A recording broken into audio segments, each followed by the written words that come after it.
Hi everyone, welcome to my channel. आज बनाबो chicken आफगानी एकदम ही रेस्टुरेंट स्टाइले खूबी मजादार एकदम सहजभावे बानिए देखाबो आपनादेर। एटा रुटी परोटा जे कोनोटार साथे खूबी टेस्टी लागे।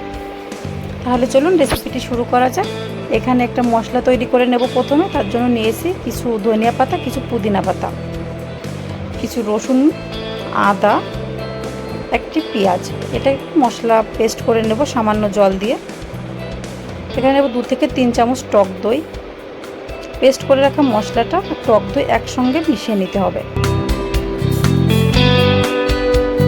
এখানে আমি 1 কিলো পরিমাণ চিকেন নিয়েছি, তার ভিতর দিচ্ছি সামান্য লবণ, গোলমরিচ গুঁড়ো, পেস্ট করে রাখা মশলাটা, সামান্য তেল দিয়ে ভালো করে ম্যারিনেট করে রেখে এটাকে আমি 20 থেকে 30 মিনিট ম্যারিনেট করে রেখে দেব।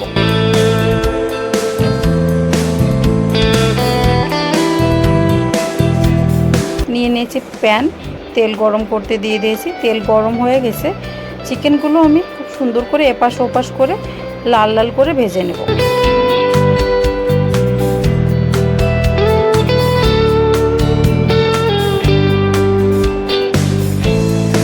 এক পাশ হয়ে গেছে চিকেনটা উল্টে দিচ্ছি।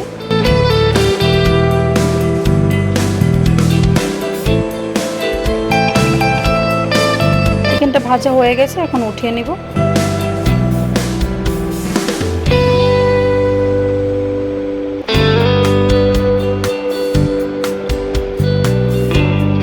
এখন আর একটা কড়াইতে নিয়ে নিয়েছি তেল, 3 থেকে 4টা এলাচ, পেস্ট করে রাখা মশলাটা দেব, লবণ, হলুদ, কাশ্মীরি লঙ্কা গুঁড়ো, জিরে গুঁড়ো, কাঁচা লঙ্কা পেস্ট, গরম মশলা পেস্ট দিয়ে মশলাটাকে সময় নিয়ে তেল উপরে আসা পর্যন্ত আমি ঢেকে ঢেকে কষিয়ে নেব।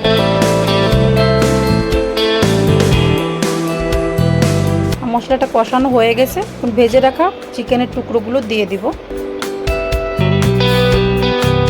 চিকেনের টুকরো দিয়ে গ্যাসের ফ্লেম মিডিয়াম করে দিতে হবে। সামান্য গরম জল নাড়াচাড়া করে কষিয়ে নেব ভালোভাবে মশলার সঙ্গে চিকেনটা। ঢাকা খুলে আরেকবার নাড়িয়ে দিচ্ছি।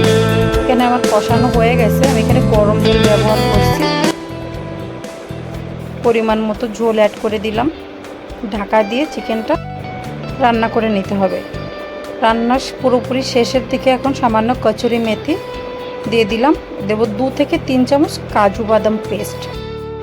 চিকেন তৈরি হয়ে গেল দুর্দান্ত স্বাদের আফগানি চিকেন। আপনারা অবশ্যই বাসায় ট্রাই করবেন, আমাকে জানাবেন রেসিপিটি কেমন হয়েছে। আমার রেসিপিটি ভালো লাগলে আমার চ্যানেলটি সাবস্ক্রাইব করে পাশে থাকবেন প্লিজ।